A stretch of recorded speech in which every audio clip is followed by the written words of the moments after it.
আসসালামু আলাইকুম। জীবনগত পক্ষ থেকে সবাইকে শুভেচ্ছা। আশা করি সকলেই ভালো আছেন।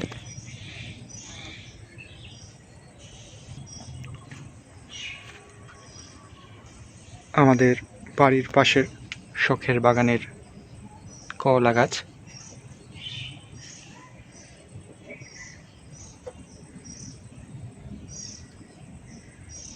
দেখতে পাচ্ছেন কলা গাছটি বেশ কিছুটা ছড়িয়ে আছে।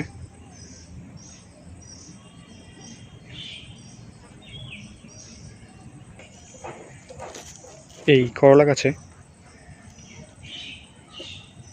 অনেকগুলো করলা ধরেছে।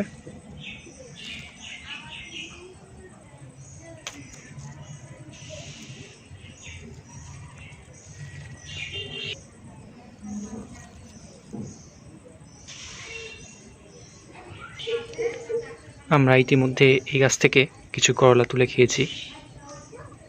এখনো গাছে অনেকগুলো কলা ধরে রয়েছে।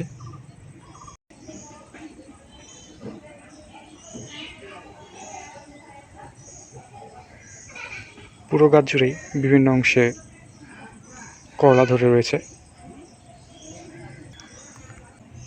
গাছটি খুব দ্রুতই অনেকটা ছড়িয়ে গেছে এবং আরও ছড়াচ্ছে। আমাদের শখের বাগানে কিছু ঢেঁড়স গাছ রয়েছে। সামনে এগুলো ঢেঁড়স গাছ। এই ঢেঁড়স গাছগুলোতে অনেক ঢেঁড়স ধরে।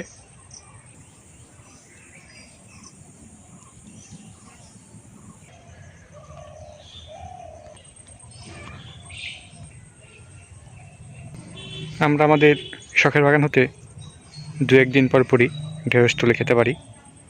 আজকেও আমরা আমাদের এই বাগান থেকে কিছু ঢেঁড়স তুলেছি। গাছে এখন যেগুলো ঢেঁড়স রয়েছে এগুলো জালি অবস্থায় রয়েছে। এই জালি ঢেঁড়সগুলি দু একদিনের মধ্যেই খাওয়ার উপযোগী হয়ে যায়। খাওয়ার উপযোগী হয়ে গেলেই আমরা আমাদের বাগান থেকে ঢেঁড়সগুলো তুলে নেই। এগুলো আমাদের শখের বাগানের বেগুন গাছ। আমাদের শখের বাগানে একটি মাচা রয়েছে। এই মাচার উপরে বিভিন্ন সবজির গাছ রয়েছে, যেমন লাউয়ের গাছ, চাল কুমড়ার গাছ, মিষ্টি কুমড়ার গাছ এবং কলার গাছও রয়েছে। আমাদের বাড়ির পাশের এই শখের বাগানে বেশ কিছু শাকসবজির গাছ রয়েছে। এখানে পাটের শাক রয়েছে, এগুলো পাটের শাক। এই পাশে রয়েছে ডাঁটা শাক। আজকের এই ভিডিওটি এই পর্যন্তই।